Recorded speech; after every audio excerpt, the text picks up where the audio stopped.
Bismillah. Assalamualaikum warahmatullahi wabarakatuh. Alhamdulillah, Allahumma sholli ala Rasulillah. Di sini saya Yoga Yudhistira NIM 17011191 akan presentasikan atau menampilkan video mengenai mata kuliah BAN Alam Kelautan mengenai tentang jamur laut dengan judul jurnal yaitu The First Deep Sea Fungi from the South China Sea and Their Antimicrobial Activity yang diteliti oleh Xiao Yongzhang, Yunzhang, Xin Yaishu, Sun Hoki yang merupakan bimbingan dari dosen Bapak Hayul Fadli MSI APT. Program Studi S1 Farmasi Sekolah Tinggi Informasi Riau Yayasan Universitas Riau Pekanbaru tahun 2020. Baiklah, kita masuk ke slide pertama, yaitu apa saja sih sub-sub bagian yang ada di PPT kita kali ini. Yang pertama itu ada definisi jamur laut. Yang kedua, sampel penelitiannya. Yang ketiga, isolasi identifikasi jamur laut. Yang keempat, analisa filogenetik dan data.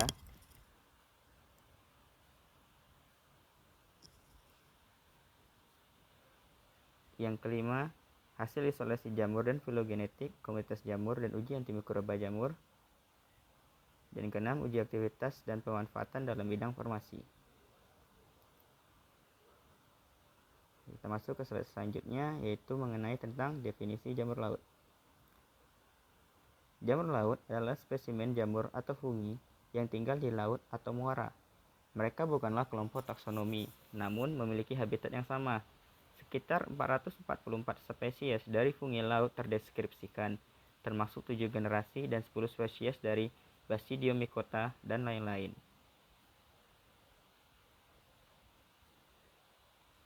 Berikut adalah sampel penelitian pada jurnal kali ini, yaitu sampel sedimen laut pada sekitar 2.400 hingga 4.000 meter dikumpulkan di pelayaran terbuka Laut Cina Selatan pada bulan Agustus tahun 2011. Jadi penelitian ini dilaksanakan dari mulai tahun 2011, dari mulai pengumpulan sampelnya. Berikut adalah peta Laut Cina Selatan sebagai lokasi pengambilan sampel. Fact 1, Map of the South China Sea, Location and Depth of the Sampling Sites.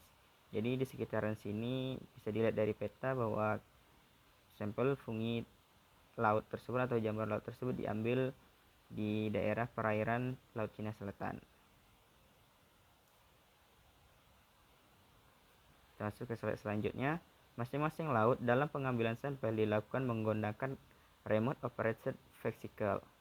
Ini merupakan metode pengambilan sampelnya. Sedimen yang terkumpul sebagian besar tidak terganggu dan bertekstur padat. Panjang rata-rata inti sedimen yang diperoleh dari lokasi ini sekitar 30 cm. Subinti dari sedimen ini adalah dikumpulkan dari sebuah kotak kekorar menggunakan PFC yang disterilkan dengan alkohol silinder dengan diameter 5 cm. Isolasi dan identifikasi jamur laut. Jadi kita di sini mengisolasi dan identifikasi dulu jamurnya, karena dari metode atau dari pengambilan sampel yang dijelaskan oleh peneliti pada jurnal ini sebelumnya, bahwasannya mereka mengambil sampling dulu, entah itu dia statusnya di sini tidak tahu apakah ini jamurnya berspesies apa, bergenus apa. Jadi metode yang pertama dilakukan yaitu isolasi dan identifikasi jamurnya dahulu. Yang pertama, 1 gram endapan disterilkan dengan api, lalu ditempatkan dalam botol steril untuk isolasi jamur. Jadi setelah 1 gram endapan itu disterilkan dengan api, ditempatkan dalam botol steril untuk isolasi jamur, lalu diletakkan pada media isolasi berupa agar ekstrak mal atau MIA, CZA, pendox agar CDA, pati pepton glukosa agar GPSA, dan agar glukosa kentang atau PDA. Untuk menghambat pertumbuhan bakteri dari endapan tadi digunakan 0,5 gram L1 benzil penisilin dan 0,03 gram L1 mawar bengal ditambahkan ke dalam media dasar. Jadi media ini ditambahkan ini dulu biar bakteri yang nggak terlalu banyak muncul, biar identifikasi jamurnya jelas. Lempeng yang diinokulasi dibiarkan dan digelap pada suhu 10 derajat Celcius selama 1-3-4 bulan sampai morfologi jamur bisa dibedakan. Isolat jamur dipilih dan ditransfer ke piringan agar yang sesuai baru di dasar perbedaan morfologis.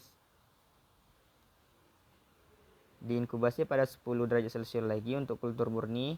Setelah isolat jamur tadi dipilih dan ditransferkan ke piringan agar sesuai baru didasarkan perbedaan morfologis. Jadi setelah jamurnya tumbuh dipisah-pisahkan, dikumpulkan berdasarkan perbedaan morfologisnya, baru diinkubasi lagi pada 10 derajat Celcius untuk kultur murni. Baru isolasi jamur ditentukan dengan morfologi pengamatan dan urutan spesies transkripsi internalnya atau NYA. Baru terakhir isolasi jamur ditentukan dengan morfologi pengamatan dan urutan spesies transkripsi internalnya. Berikutnya yaitu analisis filogenetik dan data. Isolat jamur yang terpilih disejajarkan menggunakan kristal W di Mega 5,0 bersama dengan urutan jangkar filogenetik yang diperoleh dari gangbang blades. Lalu ditentukan aktivitas mikroba dari isolasi jamur tersebut dengan menggunakan teknik double layer. Jamur terpilih isolat ditanam dan pada medium PDA pada 10 derajat Celcius sampai 5-14 hari. Dan bakteri patogen laut. Jadi setelah jamur terpilih dari isolat medium tadi, jamur terpilih diisolasi pada medium PDA dengan 10 derajat Celcius sampai 5-14 hari. Baru nanti dua bakteri patogen laut, Micrococcus luteus ML dan Pseudotrichum onaspicida, dan dua patogen jamur laut, Aspergillus versicolor AV dan E. Sidowil.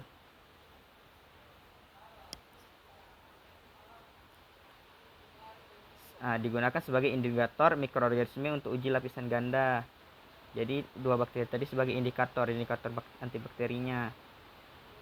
Hasil pada isolasi jamur dan keanekaragaman filogenetik.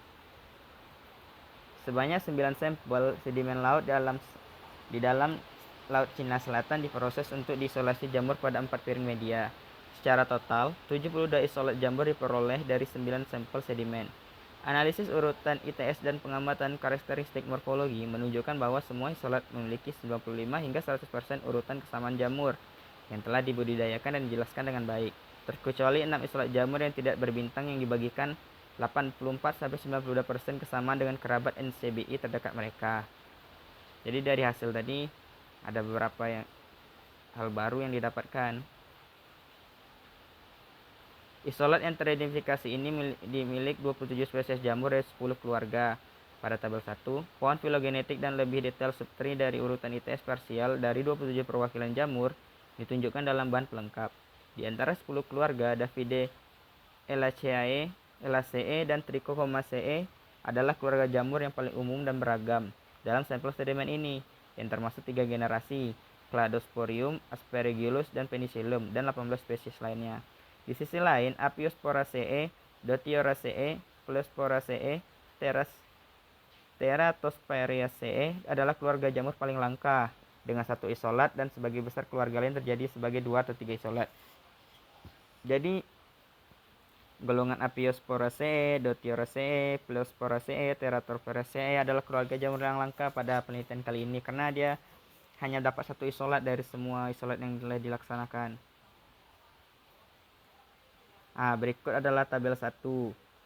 Ini ada dari Archorium implicatum hingga Rhodotorola mugilaginosa, yang dalam kurung di sebelah bacaan spesiesnya tersebut merupakan kode yang ditulis oleh para peneliti.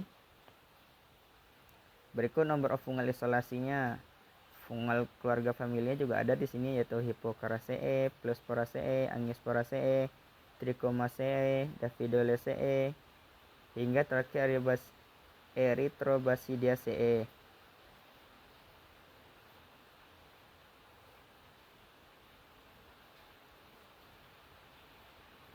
Distribusi dan perbandingan komunitas jamur.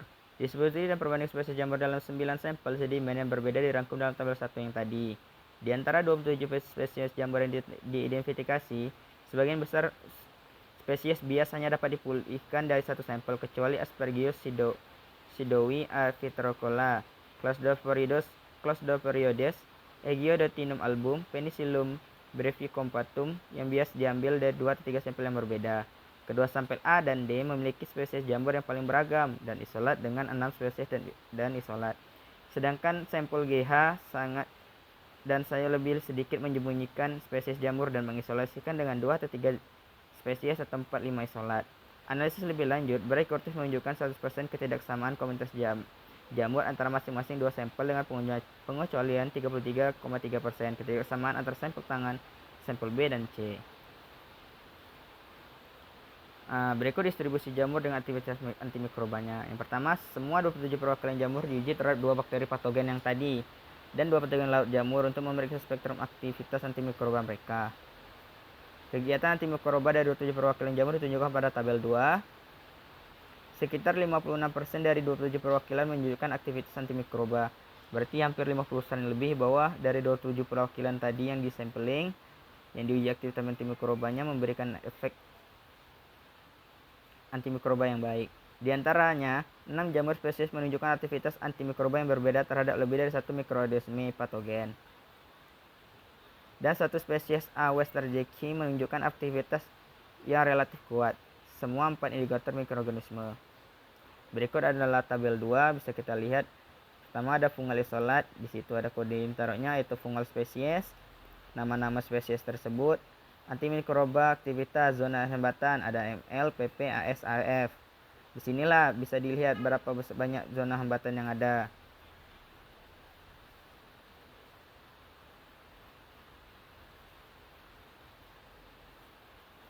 Jadi kita masuk ke uji aktivitas dan pemanfaatan dalam bidang farmasi.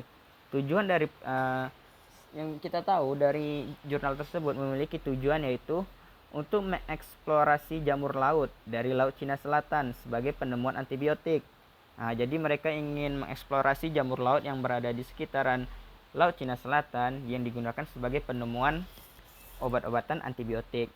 Hasil tes aktivitas antimikroba menunjukkan hal yang relatif tinggi, yaitu 56% isolat jamur laut dalam memiliki 8 generasi ditampilkan aktivitas antibakteri dan atau tim jamur yang berbeda, menunjukkan bahwa isolat jamur ini merupakan sumber potensial untuk penemuan antibiotik dan semakin meningkatkan kelompok jamur tersedia untuk penyaringan produk bioaktif alam. Genera Aspergillus penicillium adalah sumber yang kaya produk alami yang beraneka ragam secara kimia dengan kisaran luar aktivitas biologis.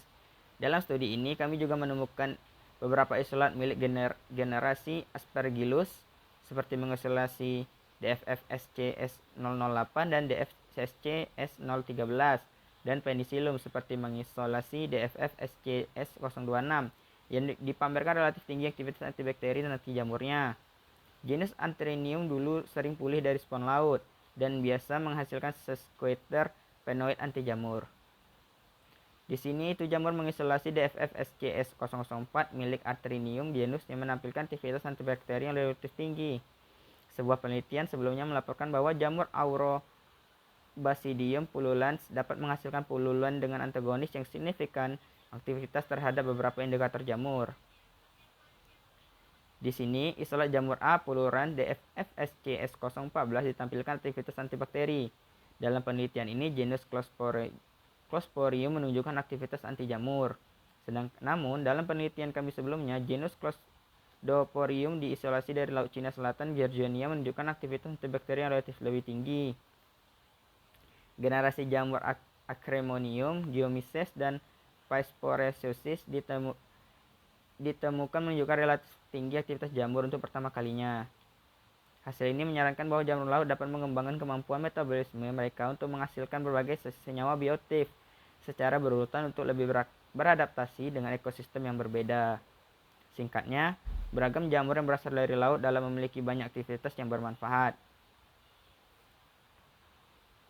Jadi, Laut Cina Selatan adalah reservoir metabolit yang serbaguna dengan berbagai aktivitas antimikroba dan dapat berpotensi untuk pengobatan modern industri dan pertanian, khususnya pada jamur lautnya. Baiklah, sekian mungkin presentasi yang bisa saya videokan. Terima kasih banyak atas perhatiannya.